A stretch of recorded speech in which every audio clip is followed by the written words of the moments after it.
আসসালামু আলাইকুম। অন্তর্বর্তীকালীন সরকারের মেয়াদ প্রায় 1 বছর কিন্তু হতে চলেছে। 11 মাস তো হয়েই গেল। এরই মধ্যে তাদের পারফরমেন্স নিয়ে সারা দুনিয়ায় এখন নানা ধরনের আলোচনা হচ্ছে, চুলচেরা বিশ্লেষণ হচ্ছে। কেমন করছে ডক্টর ইউনূসের নেতৃত্বাধীন এই সরকার? পশ্চিমা বিশ্বে যে বিশ্বের উপর সবচেয়ে বেশি নির্ভর করতেন ডক্টর ইউনূস নিজে, যতবার উনি আওয়ামী লীগ সরকারের সঙ্গে বিরোধী জড়িয়েছেন, অথবা বলা যায় আওয়ামী লীগ সরকার অথবা শেখ হাসিনা সরকার জড়িয়েছে ডক্টর ইউনূসের সঙ্গে বিরোধে, ততবার কিন্তু ডক্টর ইউনূসের পক্ষে দাঁড়িয়েছে পশ্চিমা বিশ্ব, পশ্চিমা মিডিয়া। সেই পশ্চিমা বিশ্ব এবং পশ্চিমা মিডিয়া তাদের কথাবার্তা শুনে এখন যেন মনে হচ্ছে তারা ডক্টর ইউনূসের বিপক্ষে কথা বলছে। এই পরিবর্তনটাকে ডক্টর ইউনূস কীভাবে গ্রহণ করবেন? উনি কি এ সমস্ত ব্যাপারে সচেতন আছেন? কিছুদিন আগে উনি লন্ডন সফরে গিয়েছিলেন, অনেকের সঙ্গে দেখা করেছেন, অনেকের সঙ্গে দেখা করতে চেয়েছেন কিন্তু পারেননি। কোথাও সম্মানিত হয়েছেন, কোথাও কিঞ্চিত অপমানিত হয়েছেন। ইন্টারভিউ করেছেন একাধিক, নানা জনের নানা কথা। এই সময় উনি ইকোনমিস্টকেও একটা ইন্টারভিউ দিয়েছিলেন। সেই ইকোনমিস্টে, দ্য ইকোনমিস্টে দুদিন আগে তারা এই বাংলাদেশের প্রসঙ্গ নিয়ে তাদের একটা রিপোর্ট প্রকাশ করেছে। এই রিপোর্টটার শিরোনাম তাদের অনলাইন সেকশনে একভাবে আছে এবং প্রিন্ট সংস্করণে আরেকভাবে আছে। প্রিন্ট সংস্করণে লিডার্স শাখায় এটার শিরোনাম হয়েছে আনব্যান দ্য আওয়ামী লীগ, মানে আওয়ামী লীগকে ব্যান না করা, এই ছিল শিরোনাম। আর এটাই যখন অনলাইনে প্রচারিত হয়েছে সেখানে লেখা হয়েছে banning the opposition is no way to revive Bangladesh democracy, মানে বাংলাদেশের যে গণতন্ত্র সেটাকে ফিরিয়ে আনার ক্ষেত্রে বিরোধী দলকে ব্যান করা কোনো পথ হতে পারে না।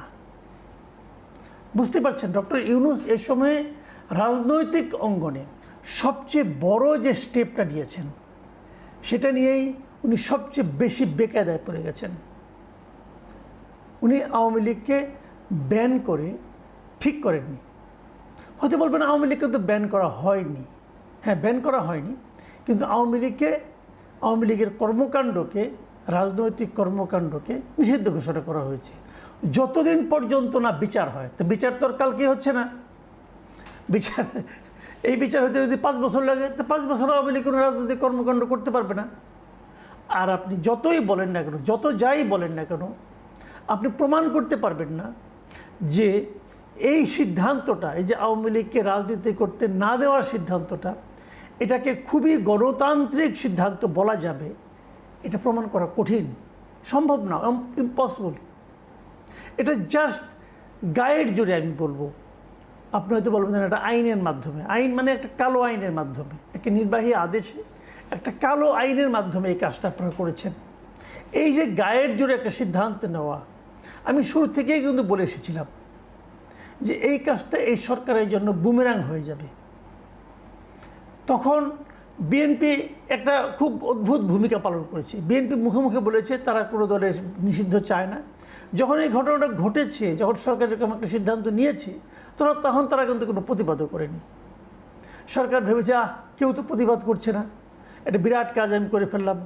হাসনাত আবদুল্লাহর হুমকিতে টলমলো হয়ে এই সিদ্ধান্ত নিয়ে নিলাম। ঈদের আনন্দ সবাই অনুভব করলেন। নেট রেজাল্ট কি?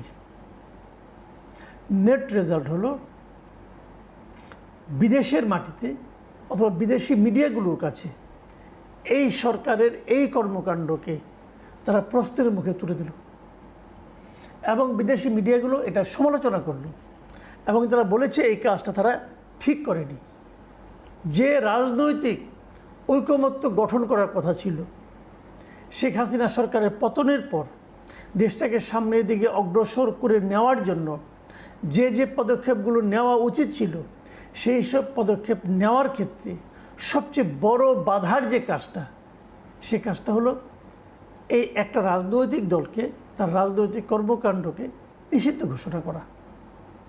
এবং এটাকে তারা মোটেই পছন্দ করেনি। ইকোনমিস্টের লেখায় কি লেখা হয়েছে আমি একটু আপনাদের পড়ে শোনাই। ক্ষমতাচ্যুত আওয়ামী লীগের কার্যক্রম নিষিদ্ধ করার সিদ্ধান্ত গণতন্ত্র পুনর্গঠনের প্রতিশ্রুতির সঙ্গে সাংঘর্ষিক। মানে এই সরকার যে গণতান্ত্রিক পুনর্গঠনের যে প্রতিশ্রুতি দিয়েছে তার সঙ্গে এই সিদ্ধান্তটা সাংঘর্ষিক। বিতর্কিত সন্ত্রাস বিরোধী আইন সংশোধনের মাধ্যমে জারি করা নিষেধাজ্ঞা আইনি ও নৈতিকভাবে প্রশ্নবিদ্ধ। এটি সেই পুরনো রাজনৈতিক প্রতিশোধের চক্রকে আবার জাগিয়ে তুলতে পারে। ওই আগের যে প্রতিশোধের যে একটা মানে আপনার প্রতিপক্ষকে হেনস্থা করার, নৃশংস নিশ্চিহ্ন করার যে একটা ছিল, মানে আপনার পদ্ধতি ছিল, সেই পদ্ধতিটাকে আবার এটা জাগিয়ে তুলতে পারে। এবং সেই পদ্ধতিটা আমরা প্রয়োগ করতে দেখেছি আওয়ামী লীগ সরকারকে, আওয়ামী লীগকে। সেটা এবার এরা করছে আওয়ামী লীগের বিরুদ্ধে। তারপর তারা আরও লিখেছে, এখনও ব্যাপক জনসমর্থন থাকায় বাংলাদেশের বর্তমান সরকারের উচিত আওয়ামী লীগের ওপর থেকে বিধিনিষেধ প্রত্যাহার করে তাদের নির্বাচনে অংশগ্রহণের সুযোগ করে দেওয়া। ইকোনমিস্টের এই নিবন্ধন, এই যে নিবন্ধ তারা লিখেছে, এই নিবন্ধকে আপনি উড়িয়ে দেবেন কিভাবে?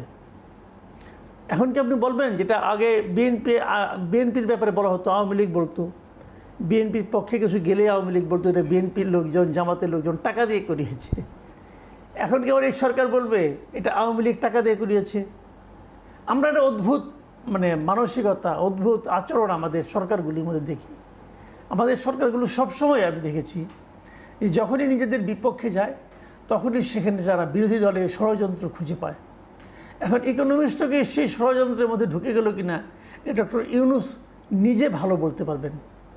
তবে ইউনূস সাহেবের গ্রহণযোগ্যতা পশ্চিমা বিশ্বে যে একটা বড় ধরনের ঝাঁকুনির মুখে পড়েছে, এতে আমার কোনো সন্দেহ নেই। দেখুন, এটাতে পুরো এই ইউনূস সরকারের 11 মাসের যে কর্মকাণ্ড তার বিশ্লেষণ করা হয়েছে। কি কতটুকু পেরেছে, কতটুকু পারেনি, অর্থনৈতিক খাতে কেন ভালো করেছে, চীনের সঙ্গে চীনের দিকে ঝুঁকে পড়ার ব্যাপারটা বলেছে, চীনের দিকে ঝুঁকে পড়ুক এটা বাংলাদেশের অনেকেই চায় এটাও বলেছে। আবার পাশাপাশি এটাও বলেছে চীনের সঙ্গে ঝুঁকে পড়লে সেটা যুক্তরাষ্ট্রের সঙ্গে সম্পর্কের ক্ষেত্রে ক্ষতিগ্রস্ত হতে পারে, এটাও বলেছে। আবার তারা আরেকটা কথা বলে, তারা একটা জরিপ করেছে। তারা বলেছে যারা যারা নাকি নির্বাচনে এরই মধ্যে ভোট দিবে বলে সিদ্ধান্ত নিয়েছে তারা তাদের মধ্যে একটা জরিপ করেছে। এবং সেই জরিপে কি হয়েছে, মাত্র 5% লোক এনসিপিকে সমর্থন করেছে, এইটা তাদের দাবি। মানে যে এনসিপি নতুন হয়েছে, ডক্টর ইউনূসের বদান্যতায় গড়ে উঠেছে, যাদের দাবির প্রেক্ষিতেই মূলত আওয়ামী লীগকে নিষিদ্ধ করা হয়েছে, সেই দলটির পেছনে মানুষের সমর্থন মাত্র 5%। এটা ইকোনমিস্টের হিসাব।